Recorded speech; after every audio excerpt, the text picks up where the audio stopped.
Welcome to another series of Roots and Rising, Black Voices of Dorset, powered by Positive Action in collaboration with Aphrodisiac Live radio station. We're sharing the voices that help to shape the communities. Today's guest is Lionel Yafele, originally from Zimbabwe and has lived in Dorset for 22 years. He's a respected member of the African community. Lionel is also a co-chair of Dorset Police Race Action Plan, the group that helps to shape important conversations around community and representation. Welcome, Lionel. Thank you very much. The current theme is honoring our communities. This has always been the center of the podcasts that we've been having over the last few months. Tell us a bit more about the work that you do, perhaps starting with Dorset Police. So, absolute pleasure. Thank you very much for having me tonight. Really nice privilege to be able to talk to you and the work that we do. So, I am part of Dorset Police Race Action Plan. So, I'm an external member. I don't work for the police. My job is to try and represent the communities that we live in Dorset, especially the diverse communities. So let me give you a bit of background in terms of where it started. So I'm very much affiliated with quite a lot of history with Aphrodisiac. Okay. So back in the day, absolutely. With Aphrodisiac Live radio station? Absolutely. Okay. So this feels like a homecoming. Oh. So back in the day when I was working with Ray to try and organize and shape the Bournemouth Reggae Festival, we met Morn, who was part of Positive Action back in the day. They invited us to some community events where we used to meet in Boscombe. All the different communities coming in to meet with the police, talk about issues within the community. There was then an opportunity to apply to be part of some scrutiny panels. And essentially that was my background and my introduction to working with Dorset Police. So I sit on a few various panels as an external member, helping with those scrutiny panels. So along the way, I then became part of Stop and Search scrutiny panel. And then I was asked to help with the Police Race Action Plan. So with the passion I have for representing our communities and really wanting to be part of that change, I was very fortunate to be asked to be co-chair for Dorset Police Race Action Plan. So this is very much tailored about trying to tackle and understand how we can improve policing for our diverse communities. Excellent. So this is how I got into the role, and really, really passionate in terms of the work that is done by the police, but most importantly, making sure that our communities are looked after. And have you been doing it for long? Yes, so the work has been going on now for over 2 years. And we have made some significant impact in terms of improvements, but engagement. I think one of the proudest things I have is the fact that our work with Dorset Police has been trying to collaborate in terms of solutions. I think there's been years of conversations in terms of what are those issues that we need to prioritize within the communities. But my approach, along with the people that I work with, and really fortunate to work with some great people in Dorset Police, we have been very much working on a collaboration approach of about what do good look like? What do those solutions look like in terms of really making sure that our communities feel full trust and confidence within the police and how our communities are protected and policed. Oh, that's very interesting to hear, and it's so good to hear a little bit more about what you're doing with the Dorset Police Race Action Plan, because sometimes with the younger people in the communities from Black ethnic minority, they probably resonate more seeing Black person, someone who looks like them. So have you been to the few groups that that we probably both know of in the communities? Have you been to them? Have you been to speak about Dorset Race Police to any of these organizations? For example, I'll just put it out there, like the Nigerian community, for example, or the youth groups that I know that are in the community. Have you been to speak to them about what you're doing? So it is ongoing work in progress. I appreciate our communities are very diverse and we have many, many sections of the community. So what we've been engaging, we do have quite a few external members in our Dorset Police Race Action Plan group that also help with those conversations. So the fortunate thing is it's not just myself, there's quite a few members in there. So we have interacted with the young people, especially Bournemouth University students, for example. They do a lot of work that we try and collaborate as much as we can. But I'm very conscious that there's still a lot of work to do. And as you can appreciate the depths of some of the issues that we try to tackle and talk about, it does take time. So this is ongoing work. So we got a few events coming up, for example, that we've been engaging with other community members. I think I may mention at this point as well, many thanks to Ade, who's a long-standing community member. He has really helped us with access to young people within especially the Nigerian community. But what we try to do is make sure that we're representing across all the communities in Dorset and engaging. And that's where my affiliation of Positive Action comes from. Because of the work they do, we're now also working closely from the Dorset Police Race Action Plan in terms of making sure that we can collaborate so that we can access and represent as many communities as we can. So there's some exciting projects coming up and exciting meetings that we're specifically tailoring for young people because we're very, very conscious that what really matters is the future. These are the future generations that we want to make sure all the wrongs that have happened in the past, they can have a better experience and they can absolutely feel safe in our communities. Absolutely. So just to clarify a little bit, so I appreciate the organization has only been going for a couple of years, and you haven't actually been out in the communities, because this was going to be a leading question of what are the challenges you have come across whilst you're trying to get out in the communities and speak to them about the work that you're doing. Have there been any challenges, or have you come across anything that has been perhaps... Oh, I need to rephrase that one then. That is very interesting. I think that one will have to be scrapped. That is very interesting to hear about all that work that you're doing, and it's appreciative that it's only been going for the last 2 years, so you probably haven't been out in so many of the communities. But you spoke there about Ade, and I know Ade has got a youth group that he's running. Have you been to speak to these young people at all? Not personally myself, but Ade is also part of our Police Race Action Plan group. So he's a member and a very, very active member that we really appreciate a lot of his work. Most of our meetings as well, they take place at the venue that they look after, which is a community space.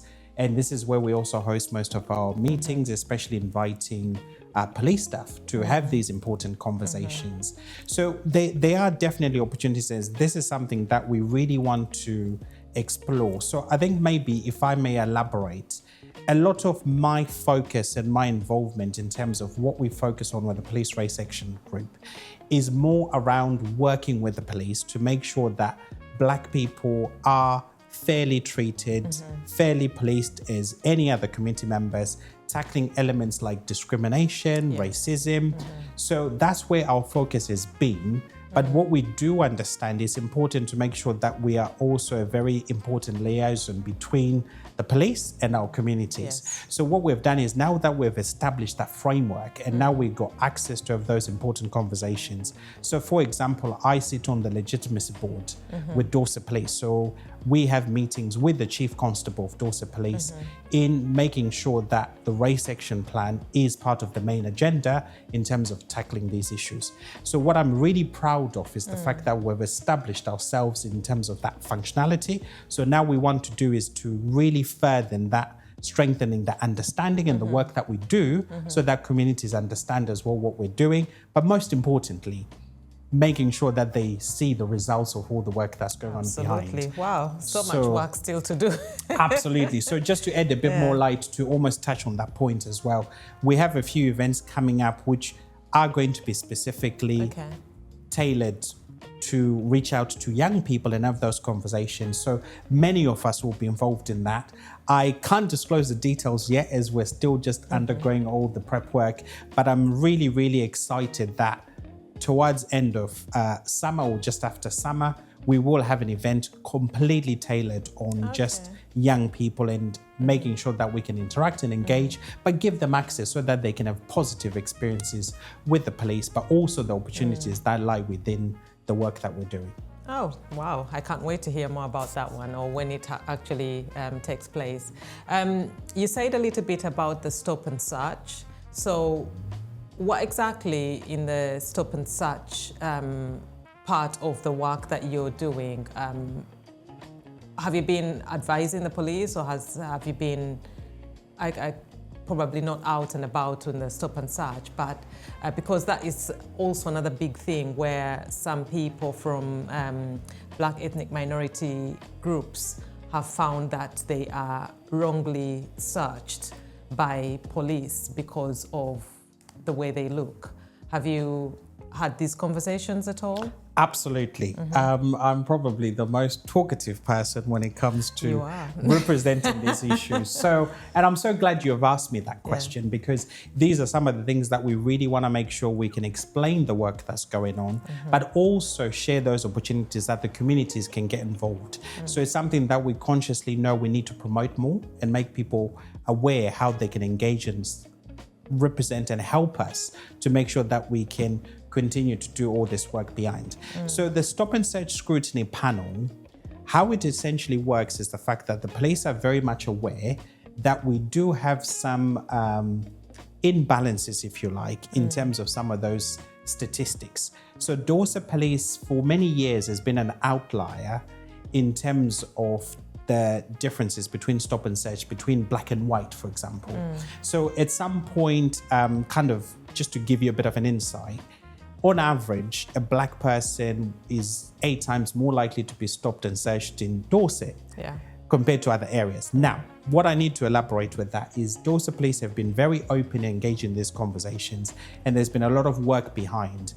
And essentially what it got down to is the fact that Dorset Police couldn't explain why you have those discrepancies and those differences, but they do know that it is something within their systems and processes. So I personally worked with the Chief Constable and another team, and there's quite a few members that I could name that have helped. And this led to Dorset Police basically confirming that they are institutionally racist. Now, that's not to say Dorset Police is racist. That's just to say clearly there's some systems, processes that are leading to some of these outcomes that are not desired. So it was now trying to establish. So the work we do now is trying to address those systems, processes in terms of how can we improve those? How can we make sure it covers all communities and it makes sure that everyone is policed fairly within the community. So with the stop and search scrutiny panel, what we do, it is a group led by an independent member, a lady called Rachel Bailey, who is a barrister. So she is the independent chair, so she doesn't work for Dorset Police to allow that scrutiny. So what we do, we basically review body-worn videos of police, and Rachel would randomly select videos for us to watch. So then the community members will be able to give feedback in terms of how those interactions are going. Do we think that was right? Do we think that was wrong? And give that tangible feedback. So there is a reporting mechanism where each member will be able to fill in a questionnaire, which is quite structured in terms of those questions, but also they've got free text boxes to give any feedback. So the Stop and Search Scrutiny panel is one of really, really good panel in the sense that it has diverse representation. You have young people in the group, you have older people within the community, you got all age ranges involved. I think we do have quite a few teenagers as well. So we've got really young people all the way, but also fair distribution with sex, ethnicity. So really good representation. So that feedback then helps to really shape how the police go about their business. What's also fantastic about the Stop and Search Security panel, most of the meetings are held at Poole Police Station. So you actually have police officers there. You also have heads of department, especially for Stop and Search. So we actually have open discussions after all the scoring goes on in order to discuss that feedback. So roughly speaking, where people are split into groups to watch those videos, you're probably watching about 20 videos a quarter. Wow. Or more, depending on people that attend. And generally speaking, the attendance is about anything within the region of average of about 25 people that attend. So really good representation, and that is really elevated in terms of getting the feedback and the link between the police. So the police also can come back with feedback where there's questions that the community members want to know. Why was that case handled that way? Or do we think that was unfair? So those are some of the ways that we're engaging with Dorset Police, and that is something that everyone has an opportunity to join. But what we want to do is elevate those opportunities and share where we can in terms of how people can join such scrutiny panels. Oh, very, very interesting. A lot of work going on there. Absolutely. And it's good to hear that work is being done about these disparities that we always hear about, and that the communities are being listened to by the police. Are there any initiatives that, that you've had, what have you learned mostly about this process that you are working with the police? I think what has been the biggest learning curve for yourself? I think the biggest learning curve for me has been also understanding the powers of the police and how the police are trained and go about their business, because sometimes it can be perception. So what has been fantastic is having that collaboration for us to understand how the police work, what is the right thing, what is not the right thing, and having that access then to review what they tell us is what's going on. So Stop and Search Scrutiny Panel is a good example whereby once we're aware what they should be doing or not doing, we can give that feedback. And because we got an independent chair, there's absolutely no bias in terms of then understanding that. And having the representation from the communities is now helping to really improve the way Dorset Police go about their business, which most importantly, it all comes back to we want the police to do their job and we want everyone within the community to feel protected. Exactly. But what I may do is I may slightly divert just to give you a bit more context of some of the work we do. Before you divert, have you been able to spread this good news, if I can call it that? Have you been able to spread it within the communities about the good work that Dorset Police is actually doing in terms of understanding the misconception of the stop and search? Absolutely. We have tried to engage as much as we can, but what I will say, we're also conscious that there's more work to do. So for example, at the moment, we don't necessarily have a website from a community perspective to be able to elaborate all of this. So there are some areas where we're going to work on in terms of actually almost, if you like, a magazine to be able to reach out to people and explain all these examples. But we also have a lot of community events that we want to now bridge to try and share this information. So a very good example is we're in the middle at the moment of planning Community Day, which will be on Saturday, the 2nd of May, which will be meeting with various community groups. And that meeting is pretty much what we're... Is it a public meeting? It's a public meeting, absolutely. So we're just in the final logistics of it, which will be hopefully advertised on Eventbrite soon.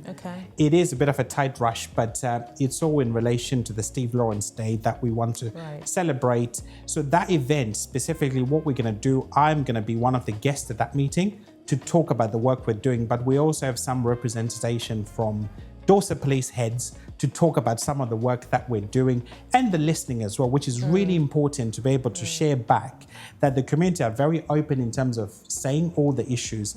But what is important to build the trust and confidence is for the police to really share some of that work is going. And part of the role I want to play is really showing people how we are being allowed and we're being given the opportunity to be part of those solutions. So my intention and my hope is we want to increase that engagement. We also want to increase our police race action group in terms of members so that we can have more people. So there's many opportunities, but I think my biggest mission is how do we find a way to communicate and share all this amazing stuff that's going on, but also allow people to get involved in it, because I'm sure there'll be many community members that would be absolutely love the opportunity to be part of the journey we're on. Interesting. So this event is going to be held on the 2nd of May. And is it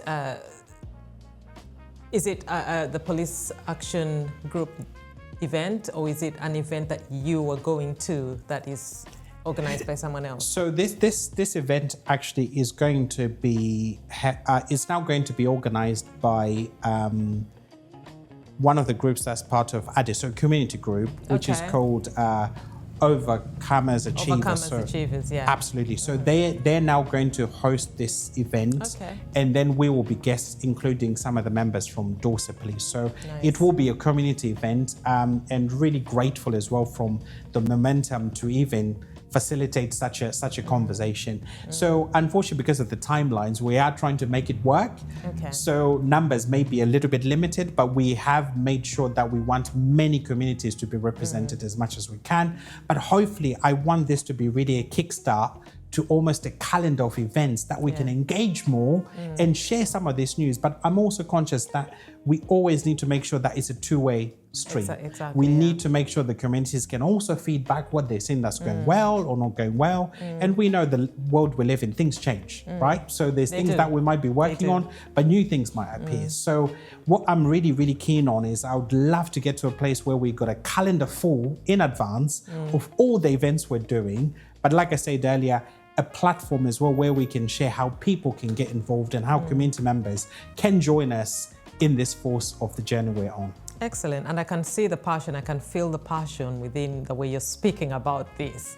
And I'm positive that it will go from strength to strength. And thank you very much for joining Dorset Police on that.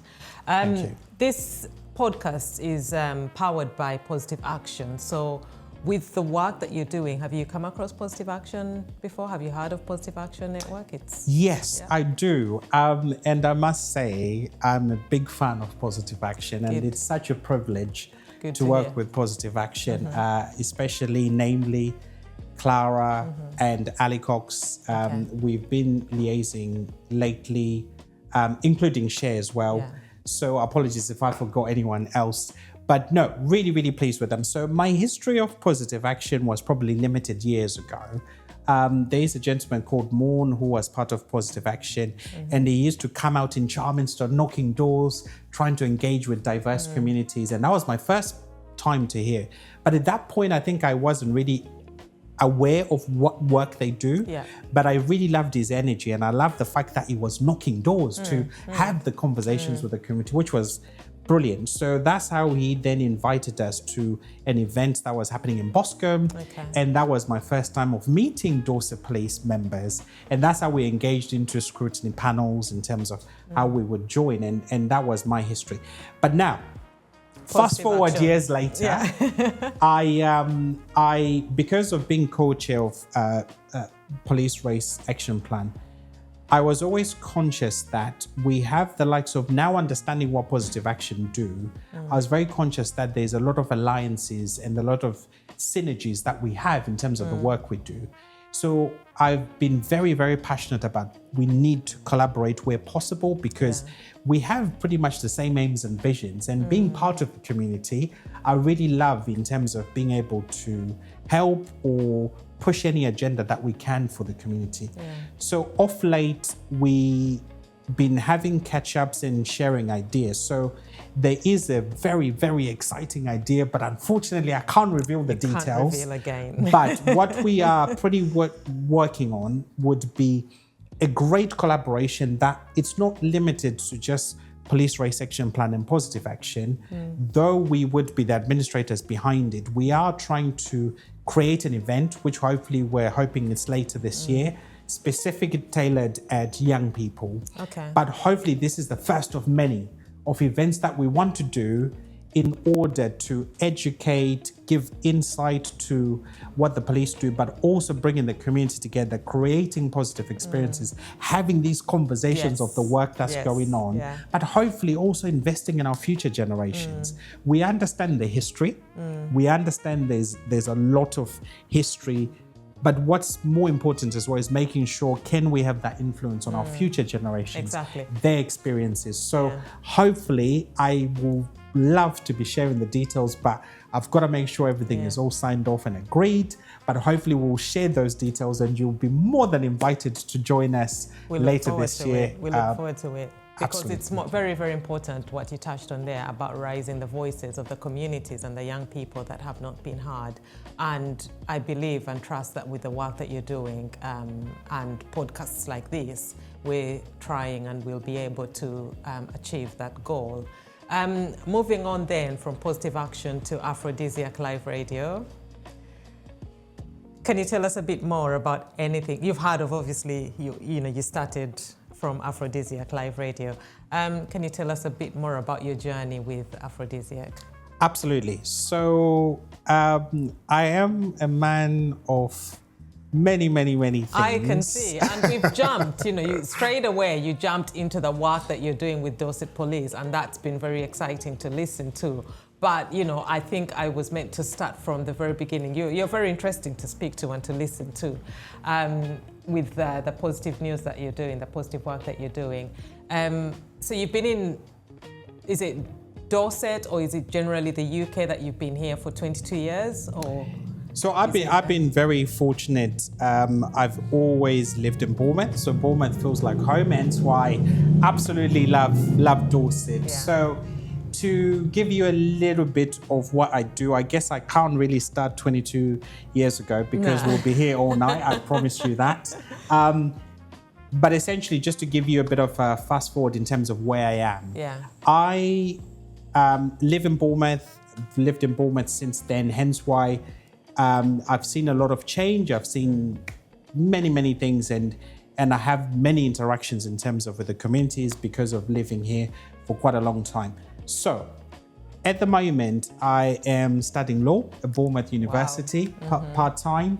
So I do work full-time for Costa Coffee, but I'm very passionate about the community. So the law side is how then interacting and working with the likes of Dorset Police has been just quite natural and quite intrigued in terms of how they work. Yeah. And I also bring a little bit of that nouns to the table in terms of understanding what they should be doing whilst I'm also learning, if you see what I mean. So that's been just a collaboration that works naturally. Yeah. Now, bit of background to that is the fact that I'm also a DJ.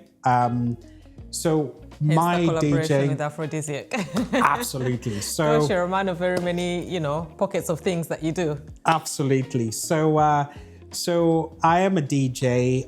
Probably not do it as much now, but I was very passionate in my younger days. And Ray, who is the owner of Aphrodisiac, we actually met when he still lived in London and used to come down. And I used to be one of the DJs that were DJing at the club that used to come. And that's how we met. Was that DNA? Now, the love of music was just a natural thing. And as DJs, you tend to know each other. Yeah. Bournemouth is quite a small community. So that's how I met Ray. Still is. Still is, I guess. Still is. So that's how I met Ray, and we used to DJ together in different places. And whilst I was working with Ray, he was really passionate about getting into the events arena, and the idea of a festival came up.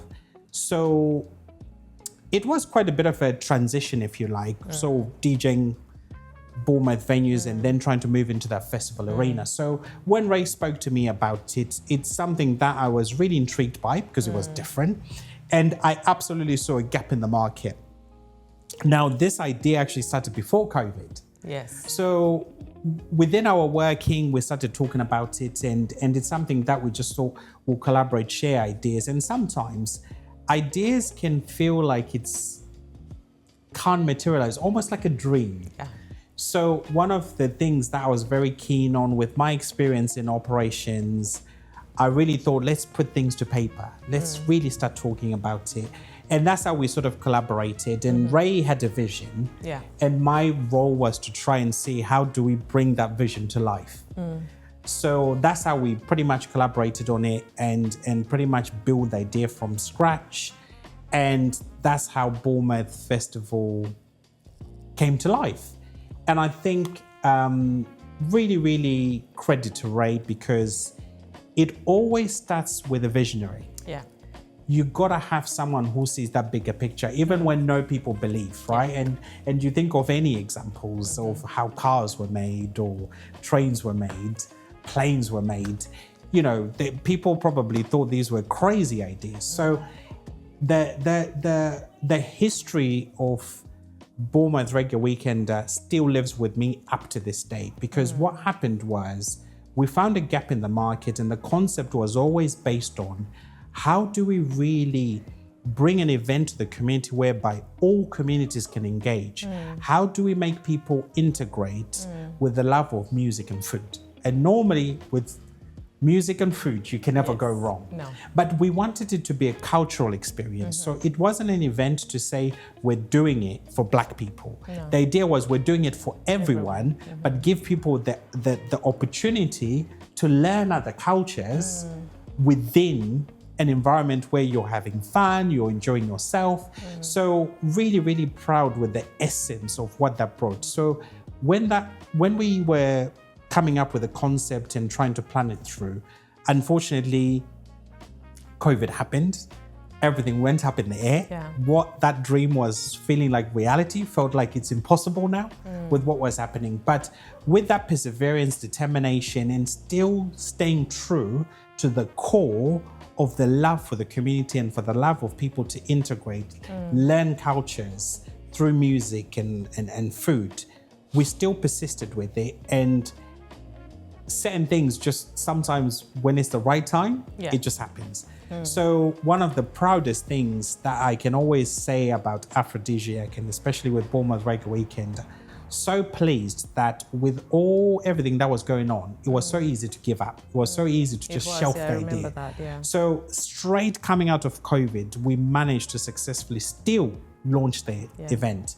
And the rest is history. I believe it's been going on now for... You believe we should be there. I absolutely will be there this year. Yeah. But as I mentioned before, because I do get involved in a lot of things, I work full-time, I studied law, and also the work I do. So this is why then I just step away a little bit from the Bournemouth Reggae Weekend, but it is a fully established event, which is fantastic, and really, really proud of what it does, because it comes back to the community of how we educate people to embrace cultures. And it's been one of the most successful events that I always remember. And I remember all the negotiations from the council. We used to work with the Bournemouth mayor. The love and just absolute unity we've got out of it has been absolutely fantastic. And also a great record as well. No trouble, everyone has great time. I'm just absolutely really, really, really proud. But I will mention as well the other hats I do wear and why sometimes I've had to find the balance. So though I'm the co-chair of the Police Race Action Plan, do a little bit of law, work full-time as well, I do sit on other scrutiny panels because I'm very, very passionate in going to this space. And that's why I had to shelf a few things on the side in order to really pursue this area in terms of really representing the community. So I'm also really pleased that I do sit on other scrutiny panels with the Police Crime Commissioner of Dorset, Mr. David Sidwick, and I also do sit on some scrutiny panels with the Crown Prosecution Service as well. Fantastic. So again, really what's been fantastic is in all the areas of justice, if you like, we are seeing a really shift in terms of focus on making sure how we can tackle racism, discrimination, disproportionality. So for me, I absolutely sometimes almost have an imposter syndrome to be in a position that I have these opportunities. And that's why I'm very, very passionate for what I do. All the work I do is voluntary. I don't get paid for it. I don't work for any of the organizations. I'm very, very much determined that I do this because of what I believe and what I would love to be able to influence all with the people that we work with. So that's why my focus lately has been really trying to make a difference and make sure that I'm fully committed to doing the work we do. Fantastic, and we're so honored to have you in the community and trying to do all the work that you're doing. Thank you. Any shout out to any organizations? There is many to name, if I'm honest with you. Aphrodisiac life. Absolutely, aphrodisiac. We cannot start where home is. This is home. This is where it started. Absolutely. So there's many to mention, and I don't know whether maybe the editors might be able to scroll them out, because I fear I might forget some. But just mainly at the moment, especially with the work I'm doing, absolutely appreciate Aphrodisiac for the opportunity, and also like to thank all the ongoing work with Positive Action. We're creating a really strong force of alliance there in terms of what we're going to do. So many thanks to all the guys that work there. I also like to thank all the other organizations and collaborations that we do. So in terms of Dorset Police, really appreciate the opportunities they're giving us to really influence and do the work we do, and really genuinely opening the doors for us to be able to work on these issues. And some of them, they're not easy issues. Yeah, they're not easy things to talk about, but it is a massive step forward, and it means a lot in terms of being able to collaborate. So Dorset Police Race Action Plan Group, I thank all the members and the support, including the police staff that help us as well in terms of all the work that we're doing. And there are many specific people from there that I would like to thank. You got Joe Pardy, you go Well, Kaz, the trouble is starting to Morn, mention names, you forget some. Absolutely. We also have DEPA as well, which is part of it. Dorset Ethnic Police Association, they also help represent with the work we do. Overcome Achievers, we got a lot of work coming through as well. You got DREC, Dorset Race and Equality Council. Absolutely. So there's many. So apologies if I missed out any names, but there's many organizations, and hopefully the list will continue to grow, because we really want to enhance our collaboration. We really want to enhance our work. And I think for me, I'm very conscious that there's a lot of work that goes on in Dorset, and perhaps it's about making sure that we can find those synergies and work together so that it doesn't feel like silos and it doesn't feel difficult. Where we've seen things work, we just want to make sure that let's learn from all those things, and how do we enhance our efforts in terms of building, really making a difference to our community. So I really thank anyone I didn't mention. There's many communities out there as well. So please keep doing what you do. We can only do it if we all do our bits. Absolutely. Get the communities together and do, continue to spread the good work that you're doing. Lionel, thank you so much. Thank you so much for all the work that you're doing in the community. We appreciate you. And hopefully we're going to see you at the festival this year. Absolutely. I will be at the festival. Please don't laugh at my dancing, but I can guarantee you I will make it. There, round punch in hand.